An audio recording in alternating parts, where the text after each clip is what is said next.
Hello दोस्तों, स्वागत है आपका अपने चैनल DFO इंटरनेट में। जैसे कि आप सबको पता है कि बीएड काउंसलिंग की डेट आ चुकी है, जो कि कल से 17 सितंबर से होगा, जो कि रैंक वाइज काउंसलिंग होगी हर साल की तरह। तो आइए पूरा डिटेल आपको बताते हैं और कैसे कैसे काउंसलिंग करनी है, क्या क्या डॉक्यूमेंट लगेंगे, गलती नहीं होनी चाहिए कोई, जिससे आपका काउंसलिंग रद्द हो जाए, सीट अलॉटमेंट आपको ना मिल पाए तो प्रॉब्लम हो सकता है। इसलिए ज़रूरी बातें जान लें। पहले आप वेबसाइट पे आएंगे लखनऊ यूनिवर्सिटी की, उसके बाद में इस पर कंप्लीट काउंसलिंग गाइड लिंक पे मैं क्लिक करता हूँ तो आपको नोटिस ओपन होगी। उसके बाद में देखिए बीएड द्विवर्षीय 2 साल का बीएड होता है, तो इसलिए अपडेट दिया है। देखिए केवल वही अभ्यर्थी जिन्हें जेईई बीएड 2021 से 23 की वरीयता सूची में रैंक आवंटित किया गया है, काउंसलिंग में प्रतिभा करने के लिए पात्र हैं। बीएड 2021 ऑनलाइन काउंसलिंग के लिए कार्यक्रम बाद में घोषित की जाएंगी। विस्तृत काउंसलिंग कार्यक्रम लखनऊ यूनिवर्सिटी.ac पर प्रदर्शित किया जाएगा। इंग्लिश में है, जो छात्र इंग्लिश में इंटरेस्टेड हैं वो पढ़ सकते हैं। काउंसलिंग का पहला चक्र, काउंसलिंग का जो है पहला चक्र यानी उसके बाद में फिर पूल काउंसलिंग राउंड 2 सीधा प्रवेश चक्र, तीसरे में सीधा प्रवेश आपको मिल जाएगा 2 काउंसलिंग होने के बाद में। और जहाँ तक बात है अल्पसंख्यक सीटों की, सीधा प्रवेश चौथे चक्र में होगा। काउंसलिंग में भाग लेने के लिए आवश्यकताएं आपको क्या क्या हैं, ज़रूरी बात यह है सबसे। काउंसलिंग में भाग लेने के लिए आवश्यकताएं, तो शुल्क की वापसी यदि कोई हो के लिए बैंक खाते का विवरण चाहिए शुल्क वापसी के लिए। काउंसलिंग में पहले पंजीकरण के लिए निम्नलिखित अभिलेखों की आवश्यकता होती है। उसके बाद में यह खाता अभ्यर्थी या उसके माता पिता के नाम पर ही होना चाहिए, कैंडिडेट अकाउंट। उसके बाद में अभ्यर्थियों की सलाह दी जाती है कि वे जनधन खाते का विवरण ना भरें। क्रेडिट सीमा के कारण ऐसे खातों में शुल्क वापसी संभव नहीं होता है। इम्पॉर्टेंट बात है कि उसका लिमिट होता है 10,000 का, तो दिक्कत हो जाता है।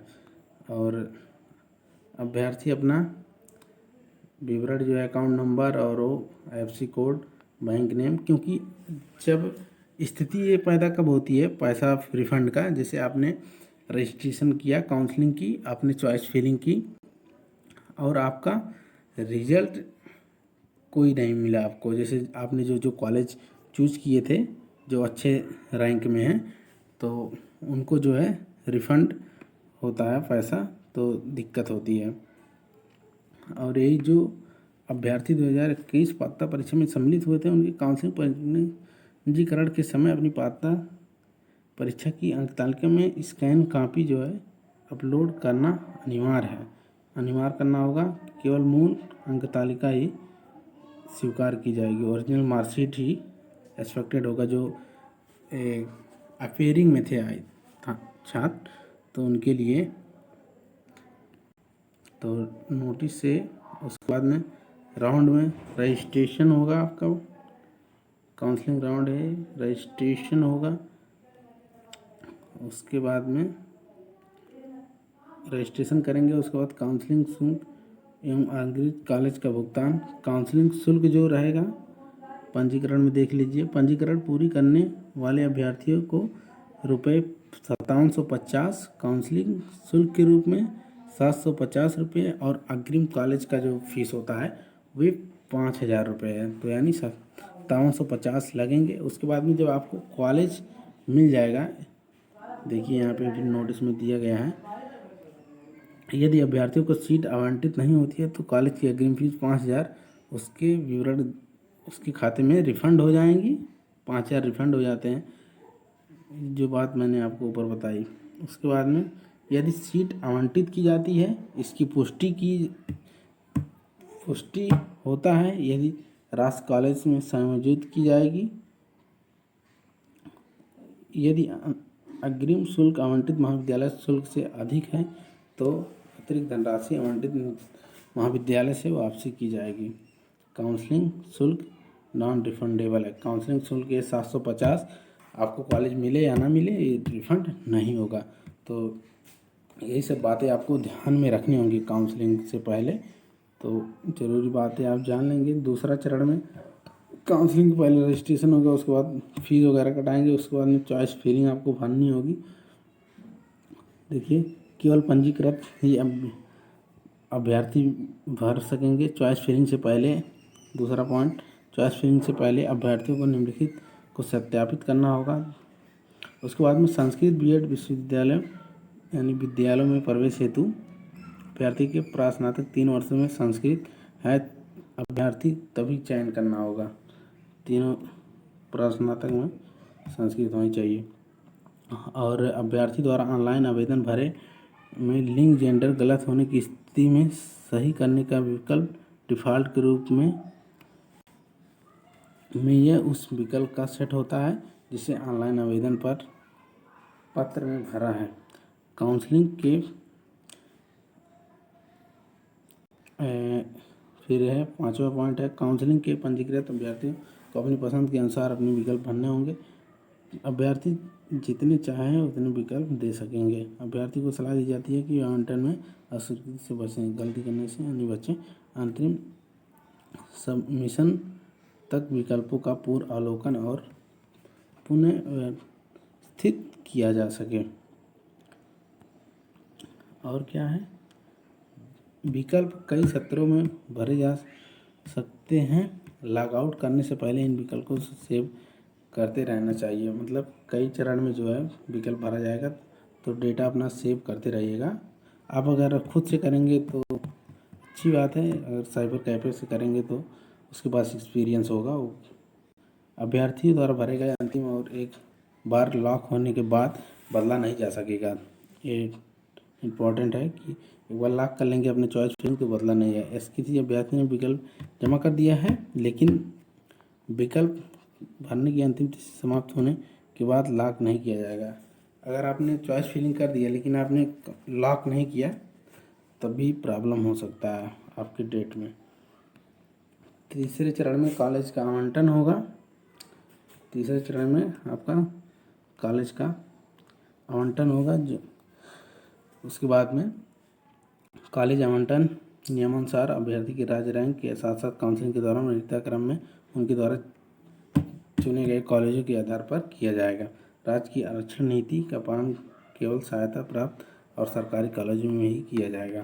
सीट आवंटन परिणाम केवल अभ्यर्थियों लॉगिन पर उपलब्ध होगा। सीट का आवंटन जो है आप अपने लॉगिन पोर्टल पे देख सकेंगे जहाँ से आपने काउंसलिंग किया। उसके बाद में ये जो है सहायता प्राप्त सरकारी एवं स्वीकृत महाविद्यालयों को EWS आरक्षण पालन किया जाएगा।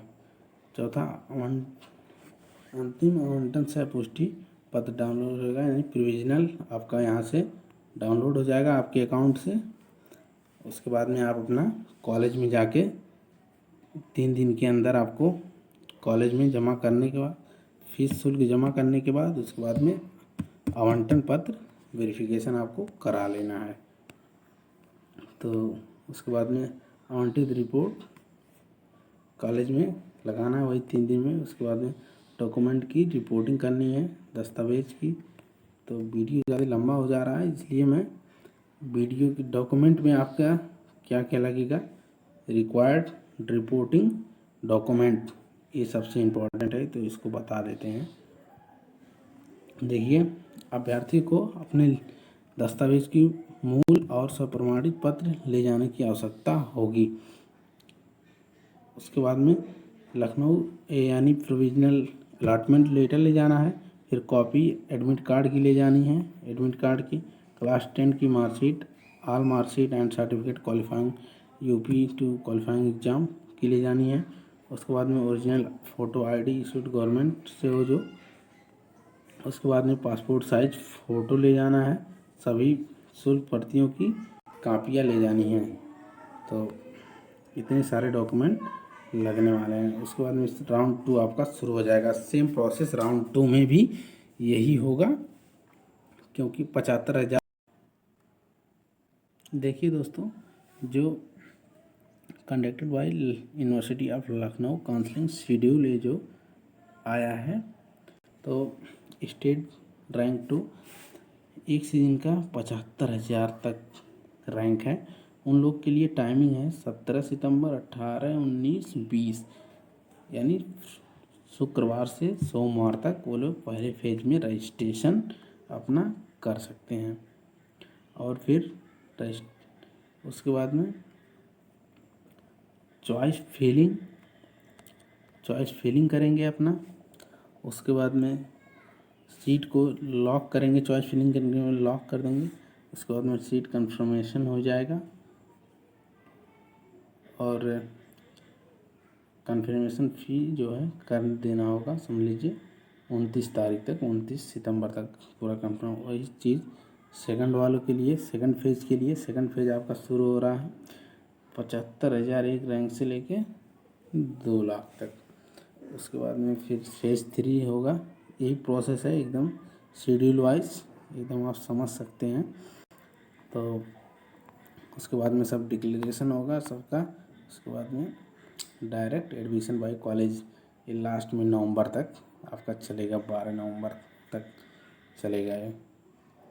तो मैं और डिटेल वीडियो में बता चुका हूँ, तो चैनल को सब्सक्राइब आप लोग कर लीजिए। आई होप आपको वीडियो पसंद आया होगा।